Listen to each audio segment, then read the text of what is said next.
Ah la vache. Oh, c'est la première fois que je vois la pluie arriver à l'horizontale. What? Bon bah bienvenue sur la chaîne YouTube Montagno. Je crois que j'aime bien la montagne, mais la pluie m'aime beaucoup aussi, donc...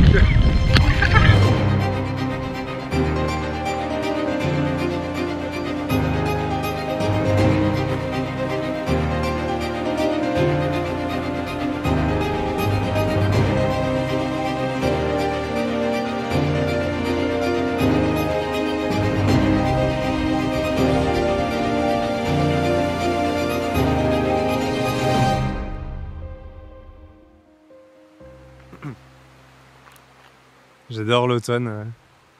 C'est une saison vraiment particulière. Tout le monde est un peu rentré chez soi et la montagne se part de couleurs assez incroyables. C'est aussi une période de transition. Ça fait 8 ans que je suis sur YouTube, j'ai vécu un nombre de choses incroyables en montagne. Et c'est vrai que là, en ce moment, cette période de transition, pour moi, c'est un peu l'occasion de faire un bilan avec vous, de revenir ensemble sur tout ce que j'ai fait, sur tout ce que j'ai appris, à tout titre en fait, en montagne, au niveau de la vidéo et à titre personnel. Donc voilà.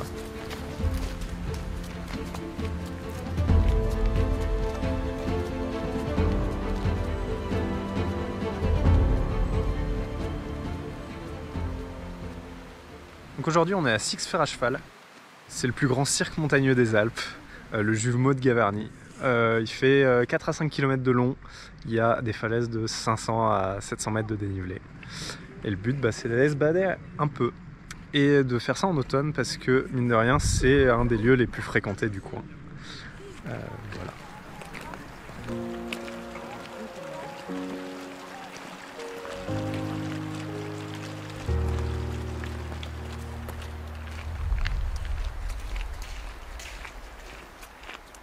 Peut-être vous le savez pas, mais j'ai commencé la chaîne YouTube en faisant du ski. J'ai acheté juste une GoPro avec un bouton, pas d'écran, et c'est parti. En fait, j'ai tourné comme ça des vidéos sur YouTube pendant peut-être 4 ans. Et en fait, il n'y a pas besoin d'autre chose pour filmer en montagne, pour raconter des histoires, au début en tout cas. Ouverture de l'Alpe d'Huez. Allez, allez.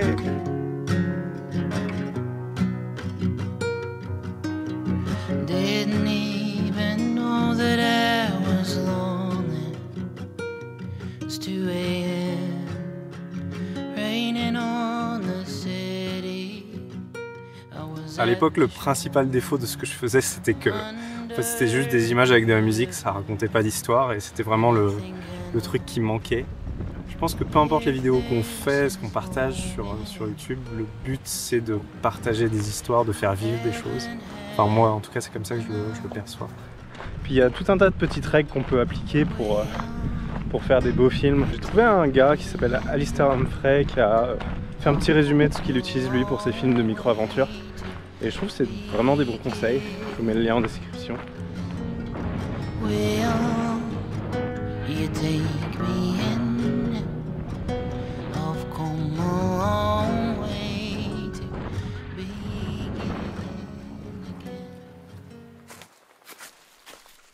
Du coup, je suis resté avec la GoPro comme ça pendant 4 ans, je crois. Donc d'abord, j'ai eu la GoPro 5, puis après la 7, qui était quand même vachement mieux stabilisée.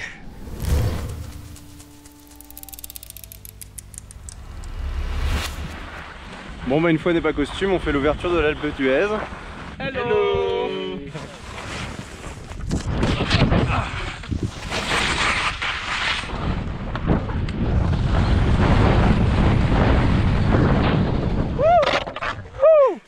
Et la 7, je l'ai gardée jusqu'à cette année où elle a un peu subi toutes mes aventures. En 2019, j'ai découvert les treks, l'importance de la préparation et des gens à qui on part.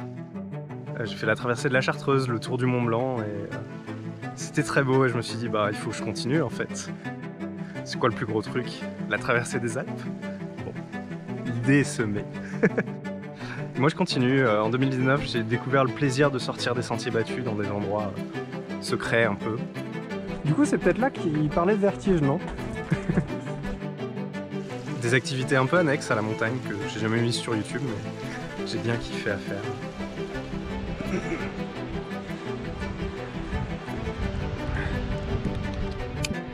Bon, bah c'est la première Sissa que je réussis.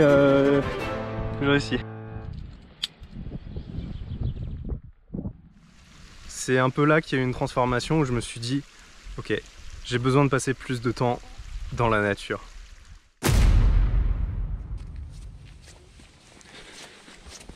Hier soir, il y a le Premier ministre qui a indiqué que tous les commerces non essentiels à la vie devaient fermer. Ah non, faut venir là. Ouais, faut revenir. Éloignez-vous de moi. En 2020, j'ai fait vraiment beaucoup de trucs qui m'ont plu. J'ai été randonné dans plein d'endroits différents.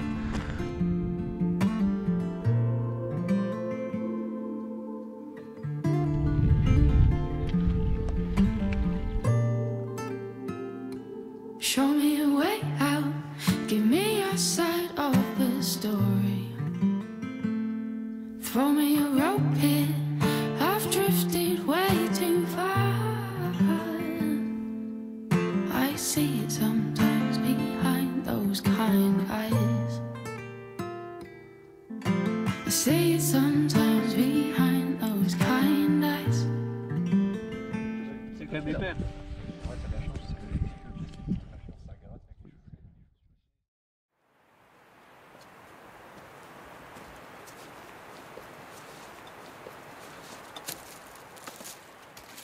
Et de toutes les vidéos de ski que j'ai faites, il y en a une qui m'a marqué en particulier, c'est celle du Grand Couloir à Courchevel. Donc c'est l'une des pistes de ski les plus raides des Alpes. Et en fait c'est une des vidéos qui a le plus été vue de ma chaîne. 80 degrés de pente. Allez! Et là où ça m'a embêté, c'est qu'en fait la vidéo était pas bonne. C'est juste que c'était un endroit connu avec un titre putaclic et des flèches rouges. Du coup je me suis dit bon, en fait ce qui m'intéresse c'est peut-être pas le nombre de vues, c'est peut-être pas le fait de faire des vidéos qui explosent quoi, mais c'est de rendre les gens heureux. Et depuis c'est un peu ce qui a guidé tout ce que j'ai fait sur YouTube. Et même si par la suite ma chaîne n'a pas explosé, ben, je pense que ça j'ai réussi à le faire. Sur toutes les vidéos que j'ai faites sur la chaîne.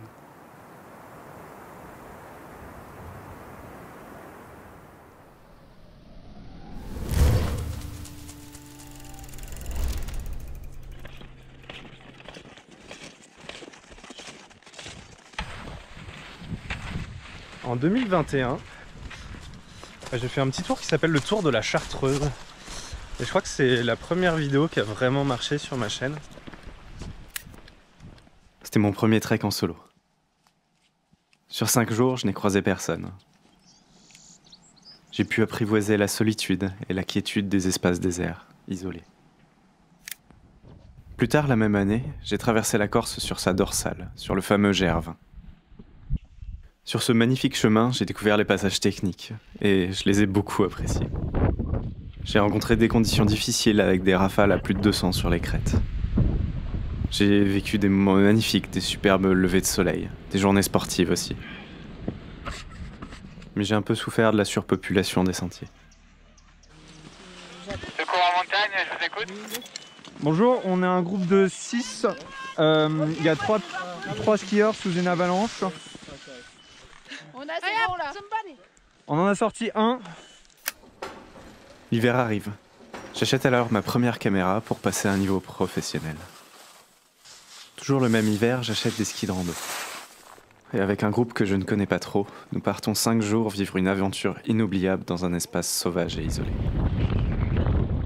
Les conditions étaient compliquées et nous avons fait beaucoup d'erreurs liées à notre inexpérience. Lol. C'était une aventure un peu extrême pour notre niveau, mais aussi plus que magnifique. C'était l'occasion de faire un premier court-métrage qui a été sélectionné en festival de film. La fin de l'hiver arrive et de nouvelles aventures aussi. Je veux sortir de ma zone de confort, découvrir de nouveaux horizons. J'essaye le vélo itinérant, sans téléphone. Je me lance à la découverte du Massif central également, avec le Cantal.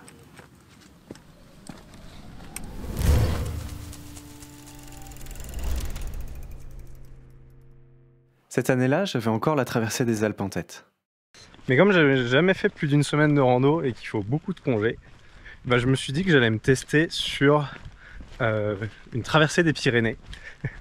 Et je me suis lancé là-dessus avec mon père. J'ai fait un film de ça qui a été sélectionné et projeté dans des festivals de films. Et honnêtement, je pense que c'est un des plus beaux treks que j'ai fait et un des plus exigeants aussi. C'est franchement un des plus beaux souvenirs que j'ai de randonnée.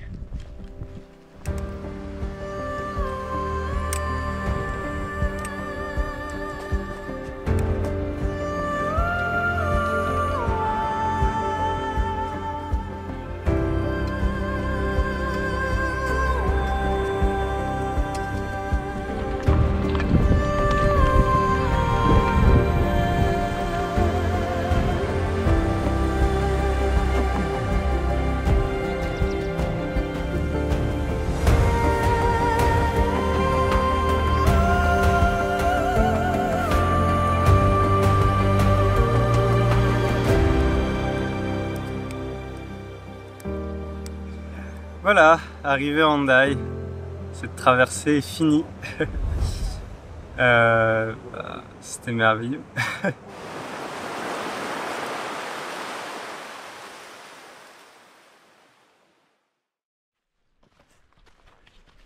Il y a un petit moment marquant aussi sur la traversée des Pyrénées, c'est le moment où j'ai marché sur le glacier de l'Aneto. Donc au niveau du refuge, il y a des gros panneaux qui disent attention aux crevasses de plus de 30 mètres, etc. Puis en fait quand on arrive, il ne reste plus grand chose des glaciers. En fait là tout le reste de la chaîne YouTube, globalement c'est des endroits où vous pouvez aller en transport en commun ou en vélo. Et j'ai vraiment axé ça là-dessus. La fierté de notre pays en fait, de la France, de l'Europe. On a des paysages magnifiques, il faut en profiter.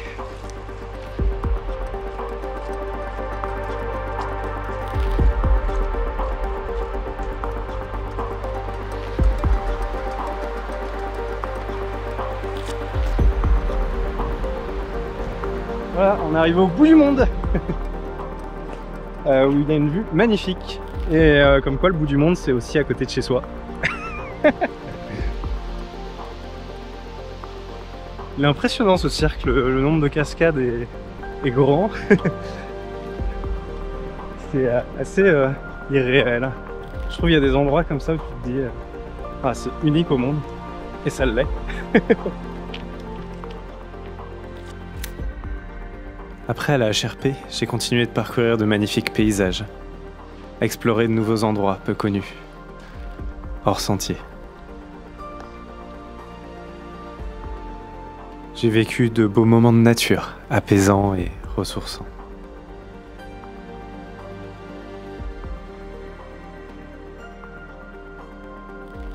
Je suis sorti de ma zone de confort, j'ai essayé de nouvelles choses.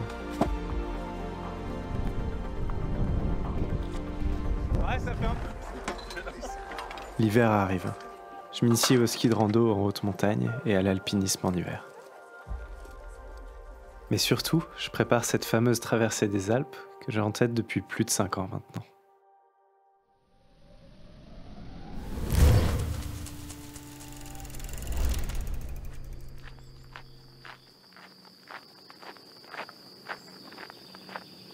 Salut, aujourd'hui je suis à Vienne. Et là aujourd'hui c'est le premier jour de marche d'un gros projet pour moi qui est de traverser les Alpes sur des sentiers d'altitude de randonnée. Voilà.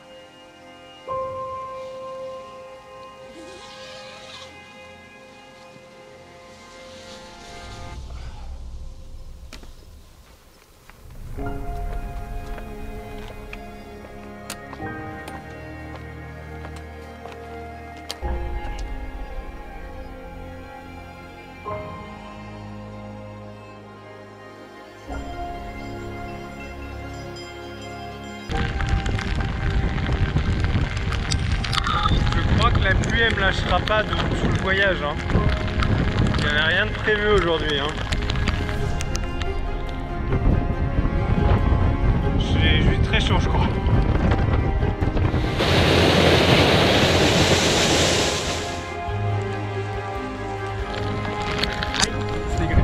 C'est taillé Ricard ça ou pas? Ça fait longtemps que j'ai pas vu de glace et des éclairs.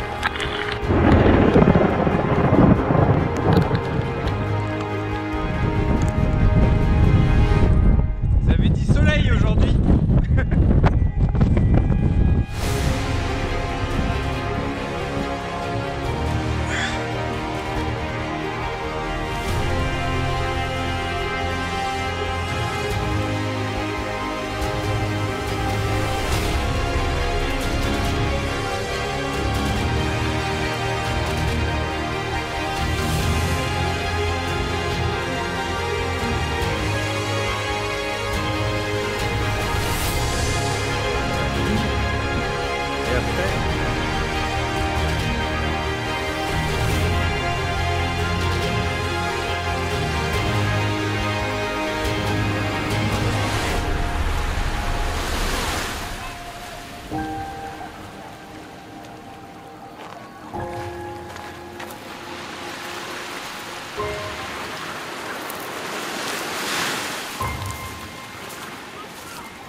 Donc je suis rentré de la traversée des Alpes et là il a fallu faire le film et c'était vraiment pas évident parce que il y a beaucoup de portions du film qui étaient assez déprimantes en fait. Le mois et demi sous la pluie il a été dur et il fallait construire quelque chose de positif à partager à partir de ça. N'empêche qu'après j'étais un peu moins orienté objectif, donc j'ai passé beaucoup plus de temps dans la nature parce qu'en fait c'est ça que je cherche quand je randonne, c'est apprécier la nature, que ce soit dans un trek où on voit beaucoup de paysages ou quand on passe 4-5 jours au même endroit dans la nature. Après ma volonté derrière c'était de vivre de la chaîne YouTube. Donc voilà, j'ai essayé de faire tout ça et donc j'ai passé des semaines de plus de 100 heures de travail. J'étais tout le temps en montagne, j'ai fait que ça pendant 1 an et demi.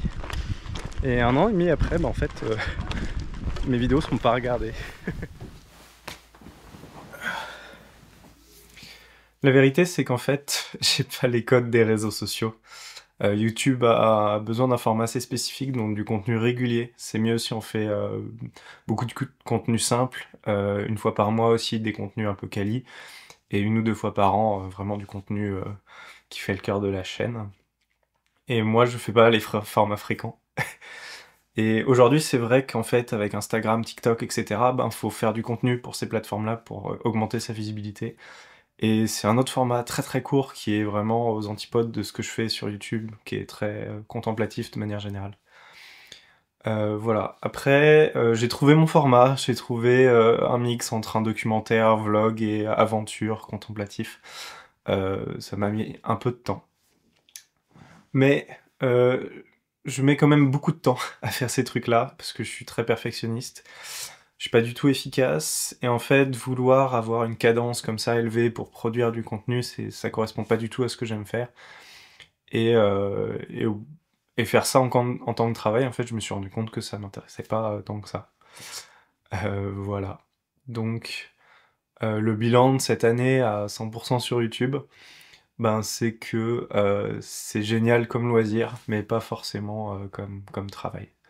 Donc je pense qu'à l'avenir, ça va redevenir une passion et je vais retravailler sur quelque chose qui a du sens pour moi, à savoir impacter positivement la société.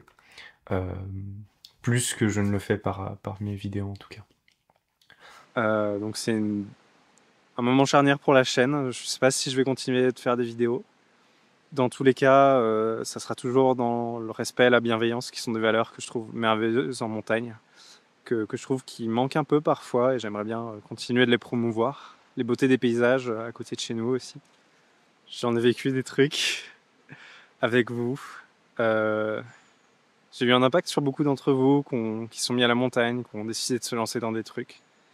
Et ça me touche énormément à chaque fois que j'ai des retours très positifs.